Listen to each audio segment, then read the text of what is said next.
చిన్న ఉసిరికాయ పచ్చడి చాలా చాలా టేస్టీగా ఉందండి. ఫస్ట్ ఉసిరికాయలు తీసుకొని క్లీన్ చేసి పెట్టేసుకోవాలి.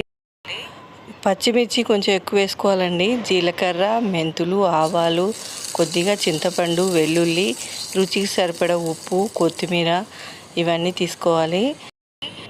అవన్నీ మిక్సీ పట్టి పక్కన పెట్టుకోండి. ఉసిరికాయలు ఆయిల్ వేసి సాఫ్ట్ అయ్యే వరకు మీడియం ఫ్లేమ్లో పెట్టుకొని చక్కగా సాఫ్ట్ చేయాలి. తర్వాత చల్లారనివ్వాలి. కొద్దిగా చల్లారాక మిక్సీ పట్టుకొని గరుకుగా గింజలు అది సపరేట్ చేసుకోవాలి.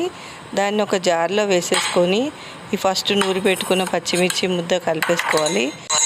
మిక్సీ బట్టి టేస్ట్ చూడండి, ఉప్పు కారం సరిపోయిందా చూసేసుకొని తర్వాత తాలింపు గింజలు, మిర్చి, కరివేపాకు అన్నీ వేసేసి తాలింపు వేగాక వేసేసుకొని కలుపుకొని మంచి వేడన్నంలో కలిపేసుకొని